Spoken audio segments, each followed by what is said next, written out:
शहर की आदर्श मां।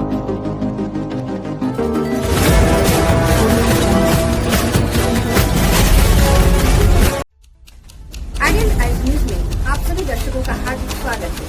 आप लोगों को एक स्टेप पीछे जाना चाहिए कि पहले बहुओं को बचाइए। जो बहू आज इस तरह से टॉर्चर हो रही है, जो महिलाएं, अब एक मेरी कहानी नहीं है, ऐसे आपको हजारों कहानियां मिलेंगी, आप कोर्ट जाएंगे तो जितना भी कुछ है तो आप उसके लिए क्या कर रही है गवर्नमेंट। मैं पूछना चाहती हूँ नीतीश सरकार से, क्या कर रहे हैं आप, है ना। मुझे कास्टिज्म के लिए वो सदानंद सिंह बोलते हैं, वो बाई कास्ट हो, राजपूत है, मैं कुर्मी हूँ, तो मुझे नीची जात का कहा जाता है कि तुम नीचे जात की हो। तो क्या अभी भी जात पात एग्जिस्ट करता है क्या, अभी है क्या हर चीज़, मैं वो पूछना चाहती हूँ। क्या करूँ अपनी बच्ची के साथ, मैं रोड पे हूँ ना आज के डेट में। मुझे यही लगता है कि मैं मर जाऊँ अपनी बच्ची के साथ, क्योंकि और ऑप्शन दिख नहीं रहा है, मैं कहाँ रहूँगी। और इन्होंने उनका एक स्टेटमेंट है कि हाँ मैंने हाई कोर्ट में अपील कर दिया, हाई कोर्ट में अपील कर दिया। अरे आप सुप्रीम कोर्ट तक लड़िए ना, मैं लड़ने के लिए तैयार हूँ, लेकिन वो लड़ने के लिए मैं पैसे कहाँ से लाऊँ, पैसा तो आप ही को देना पड़ेगा ना। कोर्ट जो अलाउ किए है पैसा मेंटेनेंस, वो तो आप दे नहीं रहे हो, कुछ नहीं कर रहे हो। जब आप फकीर हो, एक तरफ आप बेटा बोल रहा है कि नहीं मैं महावीर मंदिर में भीख मांगता हूँ। कभी इसकी इंक्वायरी हुई कि वो महावीर मंदिर में भीख मांग रहा है या 6 साल से अपनी माँ के साथ आराम से अय्याशी से जी रहा है? ये तो कभी किसी ने कोई इंक्वायरी नहीं कराई। अब मैं एक अकेली लड़की, मैं कोर्ट कचहरी करूँ या हाजीपुर से यहाँ इंक्वायरी करने आऊँ, और ऊपर से मेरी जान को भी खतरा है। जब मैं आई थी, जब मेरी बाबू 6 महीने की थी, तो मैं यहाँ आई थी, मार पीट के मुझे निकाल दिया गया था। मैंने एसपी को आज हक की बात और अधिकार में एक प्रीता से मिलवाने जा रहे हैं जो घरेलू हिंसा की शिकार है। आइए सबसे पहले जानते हैं घरेलू हिंसा क्या है, इसके कानून क्या हैं। घरेलू हिंसा घरेलू परिवेश में हिंसा या अन्य दुर्व्यवहार है, जैसा कि विवाह या सहवास में। भारत में घरेलू हिंसा को 3 कानून के अंतर्गत रखा गया है। भारत में घरेलू हिंसा के लिए सजा और जुर्माने से संबंधित है। पहला, भारतीय दंड संहिता की धारा 498A। दूसरा, दहेज निषेध अधिनियम 1961। तीसरा, घरेलू हिंसा से महिलाओं का संरक्षण अधिनियम 2005।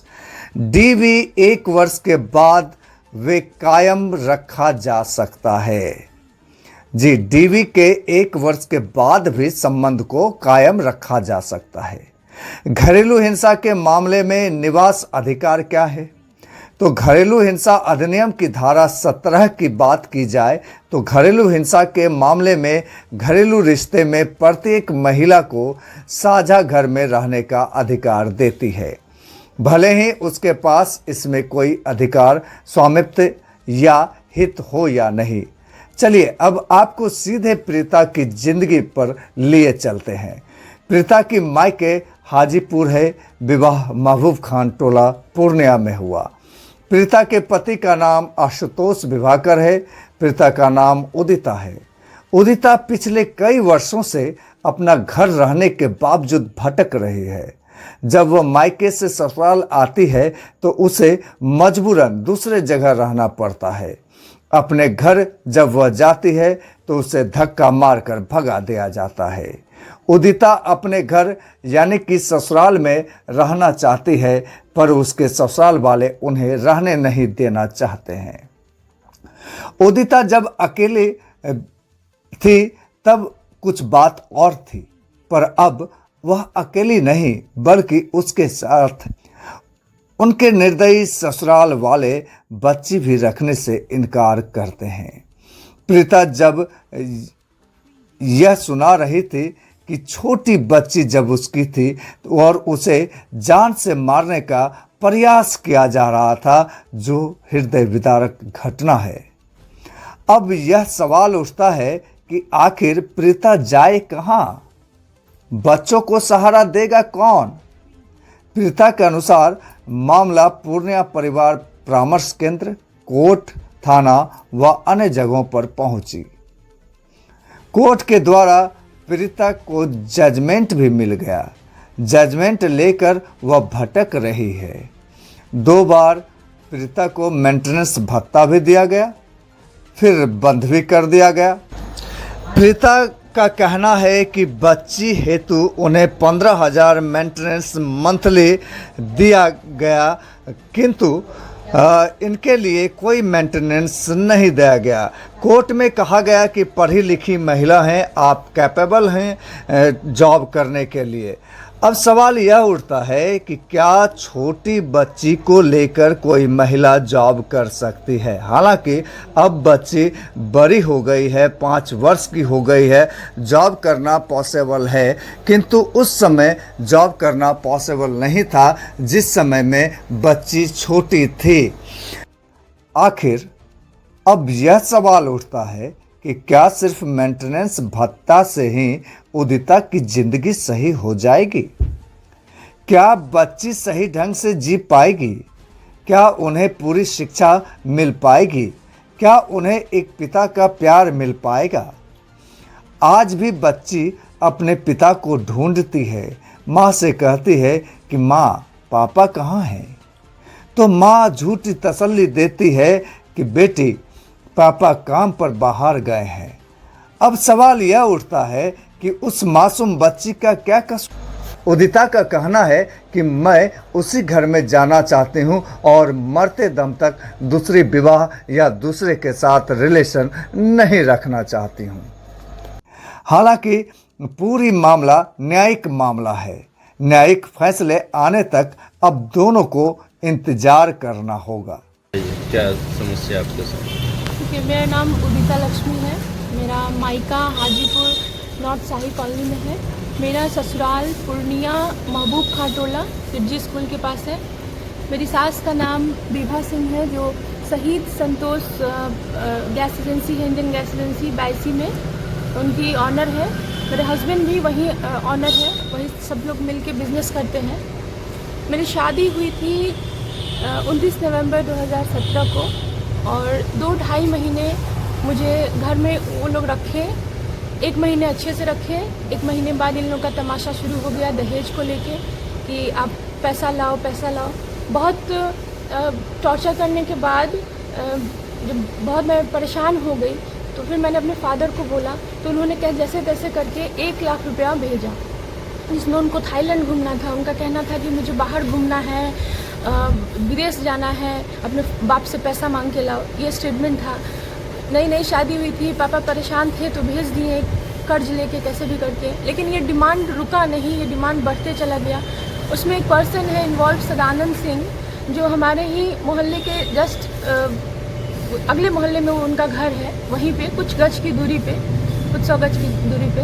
वो मेरे फैमिली में बहुत इन्वॉल्व है इस मैटर में, मेरे हस्बैंड वाइफ के मैटर में, मेरे फैमिली इशूज़ में। उनका मेरी सास और सदानंद सिंह बिजनेस पार्टनर है। उनकी स्टेटमेंट थी सदानंद सिंह जी की भी कि आप दहेज लेके आइए, क्योंकि आपका शादी जो है वो बहुत बड़े घर में हुआ है, और जो मैं यहाँ देखता हूँ, मैं ही इस घर का मालिक हूँ, मेरे कहने अनुसार यहाँ पे सब लोग चलते हैं, मैं इनका गार्जियन हूँ, है ना। और ये सब हुआ, मुझे तो पहले कुछ पता नहीं चला, और इसके बाद उसी दरमियान मैं प्रेग्नेंट भी हो गई उस 2-2.5 महीने में, और इसके बाद मुझे उस घर से दहेज के लिए निकाल दिया गया।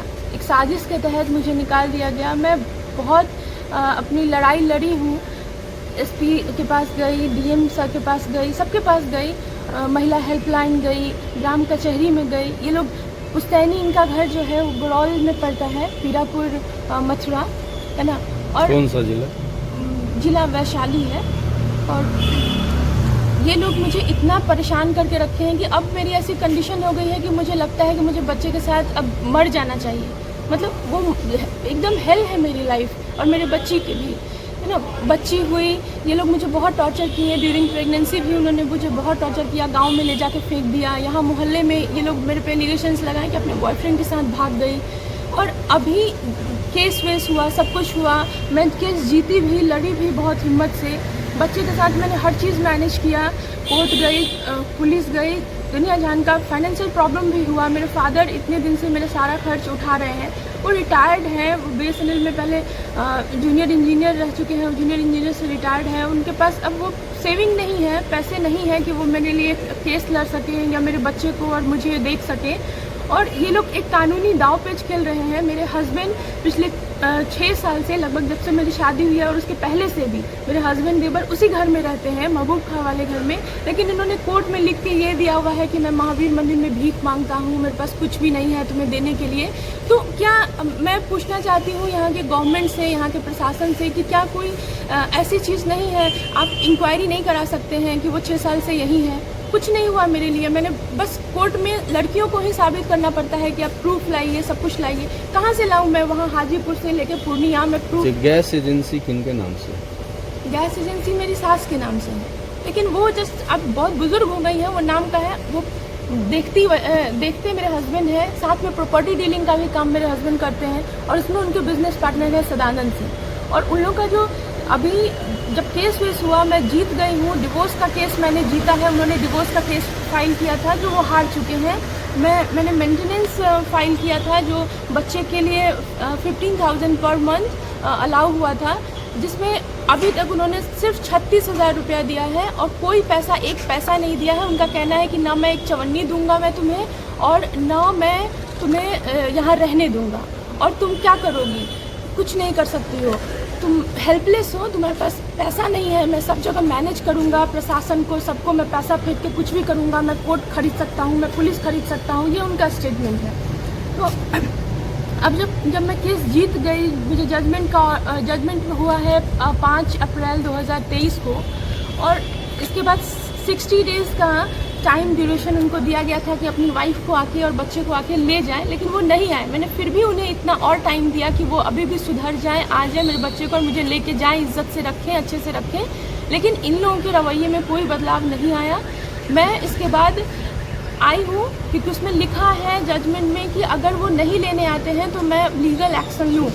अभी जब मैं यहाँ आई वहाँ पर रहने के लिए, मैं परसों मैं प्रशासन के साथ गई थी, एक सब इंस्पेक्टर थी, उनके साथ वहाँ पे गई मैं घर पे, तो उन्होंने मुझे घर से बाहर कर दिया। मेरी सास का स्टेटमेंट था कि मेरा बेटा इस घर में रह सकता है, तुम नहीं रह सकती हो, तुम दहेज लेके आई हो क्या? मैंने बोला कि नहीं, मेरे पास कोई पैसा नहीं है देने के लिए, आप जजमेंट का कॉपी। शादी में दहेज दिए थे कि नहीं?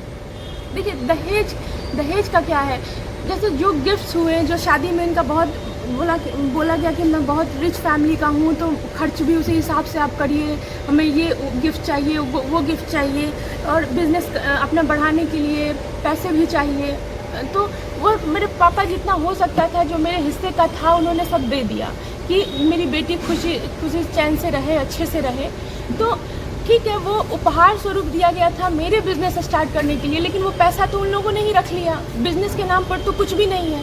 व्यवसाय, मैं और मेरे हस्बैंड एक अलग व्यवसाय शुरू करना चाहते थे, जैसे और भी बिजनेस, उनका कहना था कि हम बिजनेसमैन हैं तो बहुत बिजनेस बढ़ाएंगे अपना, बहुत तरीके का बिजनेस करेंगे। तो मैंने वो एग्री कर लिया कि ठीक है। तो अभी वो पैसा भी उन्हीं के पास है। उन्होंने झूठ बोला कि हम लोग जॉइंट अकाउंट में, मतलब तुम्हारे नाम पे पैसे रहेंगे, लेकिन ऐसा कुछ हुआ नहीं। उन्होंने वो म्यूचुअल फंड करा लिया, और आज के टाइम पे एक चवन्नी नहीं मिलता है मेरी बच्ची के लिए, मेरे लिए। मुझे बोल दिया गया कि मरती हो तो मर जाओ, और जब मैं वहाँ जाती हूँ तो मेरे हस्बैंड का स्टेटमेंट होता है कि ये लड़की रहेगी तो मैं मर जाऊँगा, मैं सुसाइड कर लूँगा। एक तो गलती भी, ऊपर से सीनाजोरी भी, मैं क्या करूँगी? ये सदानंद सिंह ये बार बार मेरे घर में आते हैं, क्या ज़रूरत है? मैं पूछती हूँ क्या ज़रूरत है उनको मेरे घर में, मेरे मैटर में आने की क्या ज़रूरत है?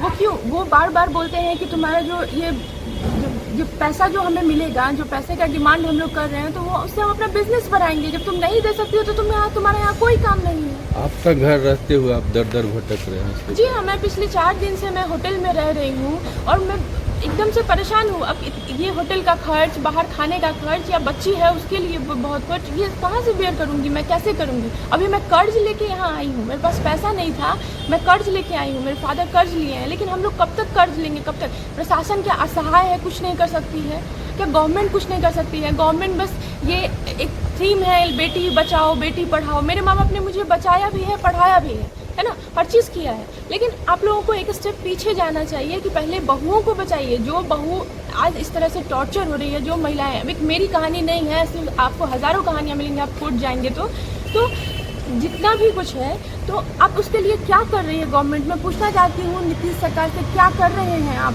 है ना। मुझे कास्टिज्म के लिए वो सदानंद सिंह बोलते हैं, वो बाई कास्ट वो राजपूत है, मैं कुर्मी हूँ, तो मुझे नीची जात का कहा जाता है कि तुम नीचे जात की हो।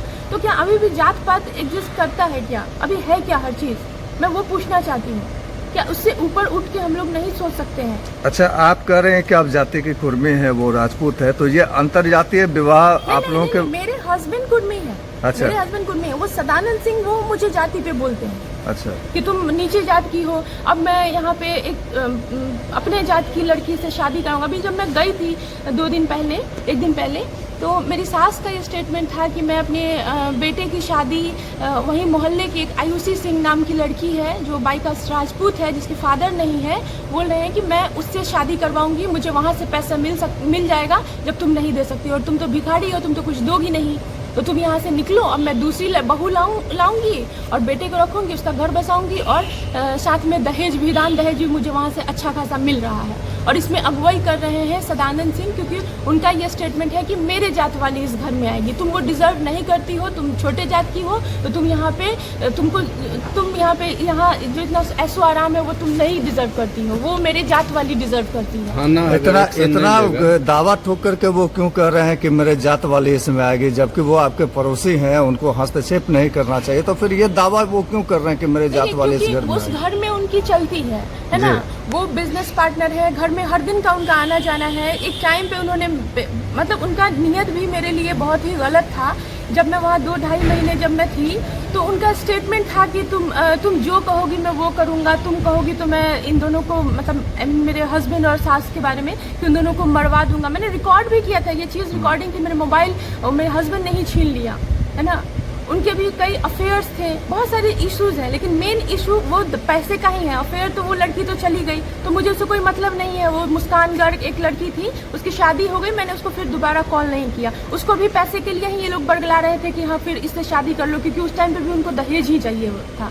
तो मैं क्या करूं, अपनी बच्ची के साथ मैं रोड पे हूँ ना। आज के डेट में मुझे यही लगता है कि मैं मर जाऊं अपनी बच्ची के साथ, क्योंकि और ऑप्शन दिख नहीं रहा है, मैं कहाँ रहूंगी। और इन्होंने उनका एक स्टेटमेंट है कि हाँ मैंने हाई कोर्ट में अपील कर दिया, हाई कोर्ट में अपील कर दिया। अरे आप सुप्रीम कोर्ट तक लड़िए ना, मैं लड़ने के लिए तैयार हूँ, लेकिन वो लड़ने के लिए मैं पैसे कहाँ से लाऊं? पैसा तो आप ही को देना पड़ेगा ना। कोर्ट जो अलाउ की है पैसा मेंटेनेंस, वो तो आप दे नहीं रहे हो, कुछ नहीं कर रहे हो। जब आप फकीर हो, एक तरफ आप बेटा बोल रहा है कि नहीं मैं महावीर मंदिर में भीख मांगता हूँ। कभी इसकी इंक्वायरी हुई कि वो महावीर मंदिर में भीख मांग रहा है या 6 साल से अपनी माँ के साथ आराम से अय्याशी से जी रहा है? ये तो कभी किसी ने कोई इंक्वायरी नहीं कराई। अब मैं एक अकेली लड़की, मैं कोर्ट कचहरी करूँ या हाजीपुर से यहाँ इंक्वायरी करने आऊँ, और ऊपर से मेरी जान को भी खतरा है। जब मैं आई थी, जब मेरी बाबू 6 महीने की थी, तो मैं यहाँ आई थी, मार पीट के मुझे निकाल दिया गया था। मैंने एसपी को लिखा था, उस टाइम में एसपी विशाल शर्मा जी थे, उन्होंने भी मेरी बात बहुत गौर नहीं किया, उन्होंने इस चीज़ पे सुना और बस एक फॉर्मेलिटी के तौर पे महिला थाना भेज दिया लिख के कि हाँ आप कंप्लेन कर दीजिए, लेकिन उस पर कोई कार्रवाई नहीं हुई, बस एक फॉर्मेलिटी हुआ। ये फॉर्मेलिटी के चक्कर में अभी 6 साल से मैं परेशान हूँ। अब मेरी लाइफ एकदम हेल हो गई है, एकदम हेल। अब आप क्या चाहते हैं? मैं अपने ससुराल में रहना चाहती हूँ और उन लोगों को इज्जत से रखना चाहिए मुझे, और अपने बच्चे को भी, है ना। क्या मेरी बेटी डिजर्व नहीं करती है कि वो उसकी एक माँ के साथ उसका फादर भी हो, उसका एक फैमिली हो? वो कब तक अपनी नानी घर में रहेगी? आज नाना नानी जिंदा है तो चलिए वो कर दे रहे हैं, कल को मामा है, मामी है, कैसे रहेंगे, क्या होगा, कौन जानता है। और वो उसका घर तो नहीं है ना, वो उसका नानी घर है। नानी घर होता है खेलने के लिए, कुछ दिन रहने के लिए, हम वहाँ पे जिंदगी नहीं बिताई जाती है बच्चे की, है ना। तो ये तो सोच होना चाहिए। इतनी क्रूएल्टी मेरे साथ हो रही है और उल्टा वो मेरे पे एलिगेशंस लगाते हैं कि मैं कैरेक्टरलेस हूँ। अगर मैं कैरेक्टरलेस होती ना तो 6 साल से मैं वेट नहीं कर रही होती, अभी तक दूसरी शादी कर ली होती मैंने। यहाँ पर पूरे मोहल्ले में उन्होंने फैला के रखा है कि लड़की दूसरी शादी करना चाहती है, कर चुकी है शादी, बॉयफ्रेंड के साथ भाग गई है। तो ऐसा क्यों इस तरह का एलिगेशंस मेरे ऊपर? अगर यहाँ का प्रशासन आपकी बात नहीं सुनती है तो क्या? मैं गई थी, आप वो FIR करने के लिए बोल रहे हैं कि मैं देखूंगा, बात करूंगा, आप सामाजिक तौर से इसे सुलझाइए। समाज में जाती हूँ तो वो कहते हैं कि पुलिस के पास जाइए। तो मैं कहाँ जाऊँ? मैं पूछना चाहती हूँ यहाँ के गवर्नमेंट से, प्रशासन से, और बाकी जितने भी लोग हैं सबसे पूछना चाहती हूँ कि कौन मेरी मदद के लिए आगे आ रहे हैं, कौन? क्या मुख्यमंत्री जी का जनता दरबार हर मंडे को लगता है पटना में? अगर यहाँ से आपको कोई मदद नहीं मिला तो वहाँ जाना चाहेंगे क्या? बिल्कुल बिल्कुल जाऊंगी, मैं जहाँ जाना है मैं वहाँ जाऊंगी।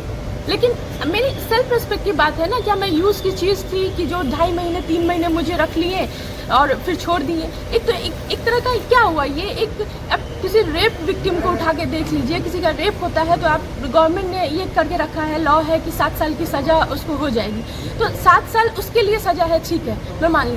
अभी मोदी जी ने ये भी एक किया है कि हाँ, किसी लड़की के साथ अगर ऐसा होता है तो आप अपने सेल्फ डिफेंस में मतलब उसको मार भी सकते हैं अपने बचाव में, है ना, ऐसे रूल। लेकिन इस ऐसे चीज़ के लिए जो मेरे साथ हुआ उसके लिए आप कौन सा रूल लाना चाहेंगे मोदी जी? मैं ये आपसे रिक्वेस्ट कर रही हूँ कि जिसके हिस्से का सारा प्रॉपर्टी पैसा जो भी था, जो भी कमाई थी, जो एक फादर बचपन से ही जमा करता है अपनी बच्ची के लिए, तो वो पैसा प्रॉपर्टी वो सब उन्होंने ले लिया, है ना। मेरी इज्जत उन्होंने बहुत शातिर तरीके से शादी करके 2.5 महीने मुझे में क्या हुआ, मेरा एज अ रेप ही हुआ ना, क्या कर सकते हैं उसको, रेप ही कहेंगे ना।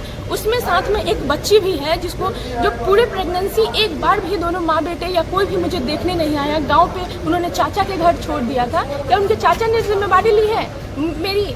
हाँ, उनकी क्या रिस्पॉन्सिबिलिटी है? कोई रिस्पॉन्सिबिलिटी नहीं है। फिर भी उन्होंने मुझे 3 महीने रखा, मुझे अच्छे से रखा, है ना। लेकिन 3 महीने सिर्फ वो मुझे, मैं उनके यहाँ रहती थी, खाना वाना बनाती थी, उनके यहाँ चूल्हा था, चूल्हा पे बनाती, जो मैंने कभी चूल्हे पे खाना नहीं बनाया, गोबर वो लीपना वो सब नहीं किया, वो सब मैंने किया। मैंने बीटेक किया हुआ है, मेरे पास अभी जॉब नहीं है, मैं बच्चे को छोड़ के जॉब नहीं कर सकती हूँ। वहाँ पर इतनी मेरी लाइफ मिजरेबल थी कि मत पूछिए। वहाँ पर ये लोग फ़ोन करके जब इनके चाचा चाची बोलते थे कि आइए अपनी बहू को ले जाइए, तो इनका स्टेटमेंट होता था कि आग लगा दो उसको, घर में बांध के रखो, मोबाइल छीन लो, खाना क्यों देते हो, खाना मत दो। ये सारे स्टेटमेंट्स थे। अब हर चीज़ को मैं कितना साबित करूँगी, क्या क्या साबित करूँ मैं कोर्ट में, और कहाँ से लाऊँ मैं प्रूफ हर चीज़ के लिए? अब उनके चाचा चाची को वो लोग धमकी दे के रखे हैं। एक उनके भाई है, मेरी सास के भाई हैं, बीजेपी के एमएलए हैं वैशाली के, अवधेश सिंह, वो उनको पूरा सपोर्ट कर रहे हैं, है ना। तो मैं पूछना चाहती हूँ कि क्या ज़रूरत है अवधेश जी आपको इस मैटर में पढ़ने की? किसी के पारिवारिक मामले में आप क्यों बीच में पढ़ रहे हैं? आप अपनी फैमिली में क्यों नहीं हैं, है ना। आप अच्छे पोस्ट पे हैं, उस लेवल पे हैं, तो आप कुछ भी करेंगे। हाँ, ये लोग नित्यानंद राय जो है माननीय गृह राज्य मंत्री, उनका नाम ये लोग लेते हैं, मुझे डराते हैं। वो मेरे ही गांव के बगल के गांव के हैं, मेरा गांव वहाँ रामपुर नौसहन पड़ता है, और जानते हैं नित्यानंद अंकल भी मुझे अच्छे से जानते हैं। मेरे मतलब मुझे नहीं, मतलब मेरे फैमिली को जानते, मेरे दादाजी को जानते थे, पहले आना जाना भी होता था। मैं एकदम 100% श्योर हूँ कि वो इसमें इन्वॉल्व नहीं है, लेकिन वो उनके नाम पे बस ये सब मिलीभगत होता है। हाँ, बस वो मुझे डर दिखाया जा रहा है, और मुझे अच्छे से पता है कि उनको जब मालूम होगा तो वो इस बात के लिए ज़रूर गुस्सा होंगे। ये 27/9/2023। तो ये थाना का है जो इधर आप आई हैं, जो आप होटल में रह रहे हैं, उस दिन आपने दिया था ये एप्लीकेशन? नहीं, होटल में रहने के बाद मैंने वहाँ, मैं यहाँ एक दिन मैंने यहाँ पे थी, इसके बाद मैं गई थी। मैं 26 को आई हूँ यहाँ पे, और मैं 29 को, कोर्ट का जो आई थी और 29 को गई। कोर्ट का जो जजमेंट है वो आप दिखाएं जरा। थे आप, ये कोर्ट का जजमेंट है जी। इसमें उसका जो डिवोर्स का केस उसने किया था वो डिसमिस कर दिया है कोर्ट ने, उसे डिवोर्स नहीं मिला है। और मेंटेनेंस का जो केस है उसमें बच्चे के लिए 15,000 अलाउ हुआ है, और लेकिन उन लोगों का कहना है कि हम पैसे नहीं देंगे, हम कुछ नहीं देंगे। और इनका ये स्टेटमेंट है कि सारी प्रॉपर्टी मेरी है। तीनों सेना की जो सबसे हेड है माननीय राष्ट्रपति जी, मैं उनसे पूछना चाहती हूँ कि क्या इसी दिन के लिए एक शहीद की वाइफ को पेट्रोल पंप या गैस एजेंसी मिलता है ताकि वो अपनी बहू को टॉर्चर कर सके इस लेवल तक जाके, और इतना वो पैसे का पावर दिखा सकते? वो सीधे बोलती हैं कि मेरे पास पैसा है, मैं सब जगह पैसा फेंकूंगी और तुम कुछ नहीं कर पाओगी। और ये रियलिटी है कि आज मैं कुछ नहीं कर पा रही हूँ। मुझे नहीं पता कि उन्होंने क्या किया नहीं किया, बट मैं कुछ नहीं कर पा रही हूँ, मैं हेल्पलेस हूँ पूरी तरीके से। और उनका कहना है, उनके ऊपर एक केस चला, मैं आपको वो भी बता रही हूँ कि कुछ साल पहले, आई थिंक 11 या 12 में, उन्होंने गैस एजेंसी से ब्लैक में बंगाल में उन्होंने सिलेंडर बेचा था। उस पर केस भी हुआ था मेरी सास पे और वहाँ के मैनेजर और बाकी लोगों पे। उसके बेलर है सदानंद सिंह, ठीक है। और उन लोगों ने पैसा देके या पता नहीं क्या किया, उस केस को उन्होंने दबा दिया है। अब उनका ये स्टेटमेंट था कि मैं उतने बड़े केस को जब मैं दबा सकता हूँ तो तुम्हारा केस कौन सा चीज़ है, तुम क्या कर लोगे, तुम्हारा बाप क्या कर लेगा, तुम्हारी माँ क्या कर लेगी, ये स्टेटमेंट रहता है। एक तो वो लोग डिसेंटली बात नहीं कर सकते हैं, बाप और दुनिया जहान ये सब करने लगते हैं, गाली देना शुरू करते हैं, बहुत भद्दी भद्दी गालियाँ देते हैं, है ना। मैं कितना ये सब बर्दाश्त करूँ? मेरा भी एक लिमिट है, हर चीज़ का लिमिट होता है, अति हर जगह बेकार होता है। मेरा पेशेंस अब खत्म हो चुका है। मैं रिक्वेस्ट कर रही हूँ यहाँ के प्रशासन से, यहाँ के मुख्यमंत्री जी से, प्रधानमंत्री से, राष्ट्रपति से, मैं सबके सामने हाथ जोड़ के विनती कर रही हूँ कि मेरे लिए प्लीज़ कुछ किया जाए। नहीं तो मैं अगर ये मेरे लिए कोई नहीं आएगा, मैं अपने सास के घर के पास, अपने हस्बैंड के घर के पास जाके मैं अनशन पे बैठूंगी। ये भी मैं करूंगी, मैं उस लेवल तक जाऊंगी जहाँ तक मुझे जाना चाहिए। जो मैं कर सकती हूँ वो मैं करूंगी। क्योंकि आप इस बच्चे को देखिए, ये मेरी बेटी है ना, क्या कसूर है इसका क्या कसूर है? हा? और वो कानूनी दावपेच खेलने चले हैं हमारे साथ। जरा सा भी मर्सी नहीं है, एक औरत हो के उनको जरा सा भी मर्सी नहीं है, बच्चे पे, मुझ पे, किसी पे भी नहीं। और हर जगह एक रोना कि मैं विधवा हूँ, मैं शहीद की पत्नी हूँ, लेकिन कभी याद भी नहीं रहता है कि पति कब मरे, क्या किया उन्होंने, कुछ नहीं। कोई मतलब दिमाग में है ही नहीं, सिर्फ मेरा है। मैंने जब बोला कि ये तो आपको पापा जी के मरने के बाद मिला है ना, मतलब उनके खून का ही पैसा एक तरह से आप कह सकते हैं, अनुकंपा पे मिला है। तो उनका कहना नहीं, क्या किया वो संतोष कुमार, जो है मेरा है, मैंने किया है इतना कुछ। तो मैं पूछना चाहती हूँ आपने क्या किया है? आपने खुद से कहीं कमाया है? आप जो भी आज बिजनेस स्टार्ट कर रहे हो, जो भी बिजनेस आप एक्सटेंड करो, क्यों कर रहे हो? पैसा है इसलिए ना, वो एजेंसी से पैसा आ रहा है तभी तो अपना बिजनेस आगे बढ़ा रहे हो।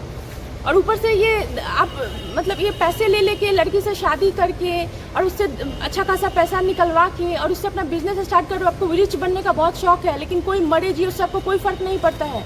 और उसमें वो सदानंद सिंह, वो मैं पूछती हूँ वो पर्सन है कौन मेरे लाइफ में इंटरफेयर करने वाला?